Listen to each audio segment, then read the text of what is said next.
Hello everyone! In this week's video, I am testing out some art supplies sent to me by Arteza.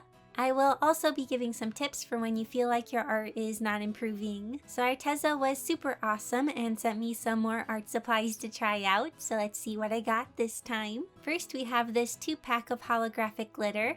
They are so pretty. I love glitter, even though it's kind of messy. I love how they have the bigger pieces of glitter. I'm going to try to not get this everywhere. Next is the DIY frame acrylic pad.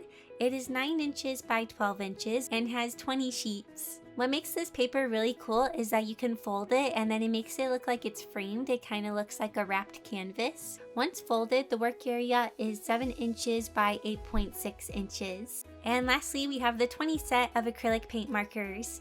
This set has 17 different colors and 3 metallic markers. It also comes with 20 replaceable tips and a pear tweezer to help switch out the tips. According to Arteza, these water-based pens are perfect for paper, glass, cardboard, wood, porcelain, metal, textiles, and plastic. So I'm going to start by swatching these markers in my sketchbook. These markers do require a little bit of prep. I need to start by shaking the marker. My sister and I were shaking the markers, and this is what it sounded like.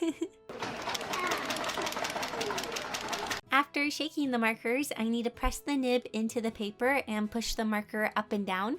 I am sorry I don't have a better camera angle for this. After doing that for a little bit, the paint will go into the nib. I do this for all 20 markers. It took me about 40 minutes to swatch all of the colors, so I didn't film the whole process because it was taking quite a while. The colors in this set are titanium white, fluorescent yellow, lemon yellow, bright orange, fluorescent pink, vermilion, magenta, Van Dyke brown, orchid purple, royal purple, fluorescent blue, sapphire blue, fluorescent green, spearmint green, phthalo blue, forest green, silver, gold, bronze, and space black. One thing I did notice while swatching these is that the paint in the fluorescent colors seems to be thinner. I shook all of the markers for the same amount of time, but I couldn't get the fluorescent colors to be as thick as the other colors. So I think these colors require 2 coats most of the time. So now that we've seen the supplies and tested them out a little, let's create some art.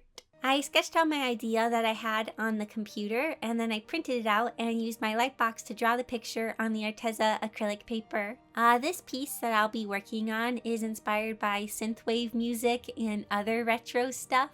I found Zelda soundtrack synthwave remixes on YouTube, and I was listening to them while trying to come up with an idea for this video. And while I was listening to them, I was feeling really inspired by them. If you like video game music and Zelda, I highly recommend the remix by Wooba Luba Lo-Fi. I don't know if I'm saying it right. The Midna's Lament remix is so good and I think it's my favorite. Oh, and the Song of Storm remix is really good too. Also, while transferring my sketch, I thought I was using a blue pencil, but I was actually using a green pencil. It doesn't matter too much, but the green might slightly mix with the paint. I wanted to use blue because it would be okay if blue slightly mixed in with the markers, but I wasn't sure if the green would be okay mixing with the markers. Thankfully, it seems like it was okay. I'm going to start by filling in the background black. A lot of synthwave stuff seems to use a lot of black and bright colors, so I'm mimicking the color scheme. I start by outlining my design with the black marker. I don't want to use all of the paint in the marker, so I will also be using black paint in a little bit. Recently, I've been feeling like my art isn't getting better and that it's been staying the same and that I'm not improving.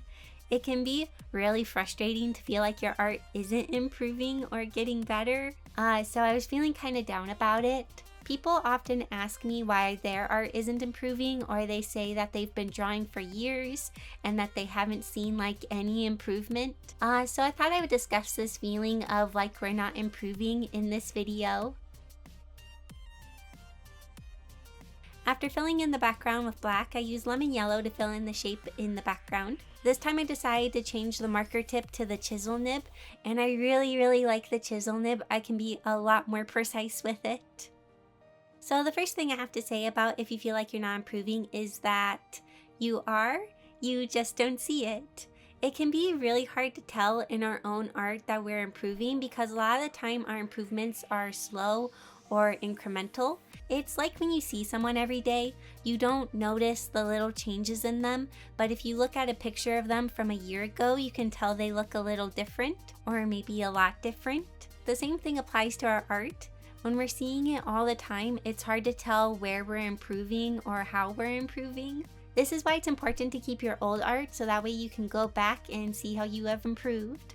Now, whenever artists would tell me to look at my old art, I would sometimes think, yeah, but that stuff is from years ago. Of course I've improved since then. But you don't have to always look at your super old art. You can look at art from a year ago or maybe a few months ago and see how you have improved. You don't have to only look at your super old art. Like I mentioned, I've been feeling like my art hasn't improved much recently, but the other day I was working on my webcomic and I was drawing a panel with Doris in it.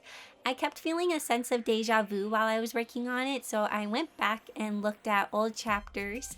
I found a very similar panel of Doris that I drew a year ago. I was really surprised by how much my art has changed in a year, especially since I was feeling like it hasn't changed very much. But when I was comparing the panels side by side, I could really see the differences and I could see that I've improved. So after comparing those panels and seeing where I've improved, I no longer felt like I wasn't improving. A good way to compare new art to old art is to try redrawing an old picture to see what's changed. If you do this, I recommend only looking at the old picture for a very short amount of time. Don't reference it too much or else you might change the outcome of the current piece. You'll kind of keep looking at the old piece too much, so it'll kind of affect how you create the new piece.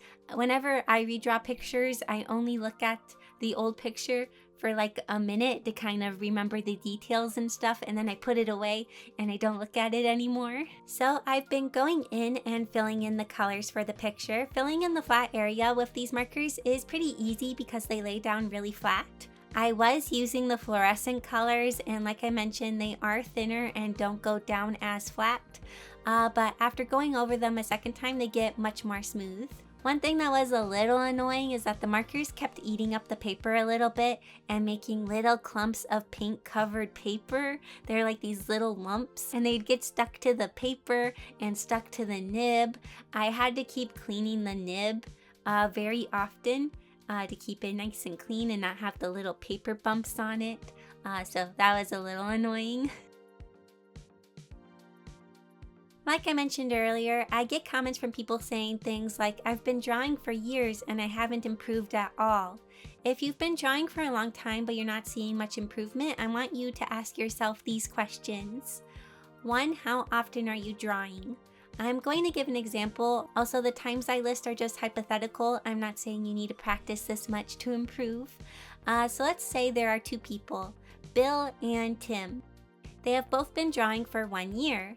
Bill draws for a total of 20 hours each month, and Tim draws for a total of 2 hours each month. Bill has improved a lot in the last year because he spent so much time practicing. Tim sees Bill's art and asks him how long he's been drawing for. When Bill says he's been drawing for 1 year, just like Tim feels discouraged because he hasn't gotten as good as Bill. But the thing is that even though they've both been drawing for a year, Bill put a lot more time into drawing than Tim did. If you aren't drawing very often, your improvement will be slower. If you want your art to improve, maybe try practicing more often if you can. When you are drawing, how are you spending that time? When I'm sketching in my sketchbook, I have 2 different ways that I draw in it. The first way is what I call the lazy brain way. I'm just kind of sitting there drawing whatever comes to mind while I'm watching TV. And the second way is doing studies and practicing things that I know I need to work on. When I'm feeling tired and I just want to relax, I don't focus on trying to improve my art. I just draw whatever and do what I usually do. I stay in my comfort zone and just kind of draw stuff. If I'm feeling more ambitious, I will look up references online and study them, or watch tutorials on stuff that I need to work on and try to apply what I learn into my art. I make notes on what I'm learning and try to really pay attention to what I'm learning, kind of like in the Improve With Me videos that I've posted in the past. So if you're wanting your art to improve faster, I recommend being purposeful with your drawing time.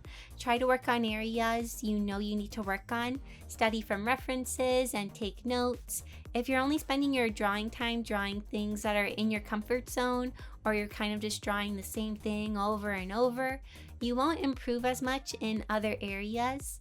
Like if you're only drawing faces, you probably won't improve very much at drawing body anatomy. You'll improve a lot more at drawing body anatomy if you practice drawing body anatomy. But I also want to say it's not bad to draw things in your comfort zone and to have fun. It's okay to make comfort art that makes you happy. Just also maybe try to push yourself out of your comfort zone sometimes. People often tell me they want to practice and they ask me what should I be practicing to improve. Sometimes we want to practice, but we're not sure what we need to improve on. If you're not sure what you should be working on in your art, I recommend getting an outside opinion. Getting someone else's opinion of your art can be very helpful because they can see things that we don't see because we're used to looking at our own art. If you're going to ask someone's opinion, try to maybe find someone that kind of knows the art style you're trying to draw in. So like, I draw anime and manga, so if I go up to just a random person that doesn't know anime or manga, they're like, why are their eyeballs so big? One of the reasons I'm able to improve is because all of you give me feedback on my art and point things that I can improve on. There are so many things that I wouldn't notice if it wasn't for all of you. Another question I want you to ask yourself is, are you improving, but just not as much as you would like? It's easier said than done, but you need to be patient. Art is something that you slowly improve at over time. You can improve faster by practicing more often, like we talked about earlier. But this still doesn't mean that you'll improve instantly. Bill had to do a lot of drawing to improve as much as he did in that year. Maybe you are dissatisfied with your art because you want it to be perfect. You want to reach a level where you can look at your art and feel like there's nothing wrong with it or nothing you want to change about it. And the thing is that I don't know if any artist ever reaches that point. I feel like artists are often their own worst critic. We pretty much always see something that we want to change. I have never made a picture and been 100% absolutely happy with it. So don't be too hard on yourself. Don't expect perfection. Everyone has their own art journey. We all learn in our own way and at our own pace. We are all unique, so try not to compare yourself too much to others. We all have times when we feel like we're not improving or like our art isn't good enough. Just know that you are always improving. It just takes time and practice. So while I was filling in the colors for this picture, I wasn't too worried about getting the colors right up next to each other or having a little bit of white space in between the colors because I knew I'd be adding the line art in like I'm doing now. I'm using this purple fine liner. This part was kind of nerve-wracking but also really satisfying because the picture really started to come together and feel more finished. Overall, I really like these paint markers. I've been using them in my sketchbook and they are a lot of fun to use. Also, Arteza was super cool and gave me this coupon code for all of you to use. You can get 10% off your purchase. So now that the picture is pretty much done, I'm going to start folding the paper to turn it into a frame. I was expecting this to be kind of hard and confusing, but it was actually pretty simple. You remove the pieces in the corner and then fold the paper along the guidelines. I start by folding the paper on the shorter sides and then fold the paper on the longer sides. And then you insert the paper on the longer sides into the slot of the paper on the shorter sides. And ta-da! Your art is now fancy and framed. It's like a little wrapped canvas and it's so cool. It makes it feel so official and fancy. So here's the finished picture, and I almost forgot to use the glitter. I used a glue stick and individually placed the little pieces of glitter on her glasses. I really like the addition of the glitter. I think it's really fun. Thank you so much to Arteza for sending me these art supplies to try out. I had a lot of fun using them. And thank you all so much for watching this video. I hope you enjoyed it and that it was helpful. I'll see you all next week in my next video. Bye!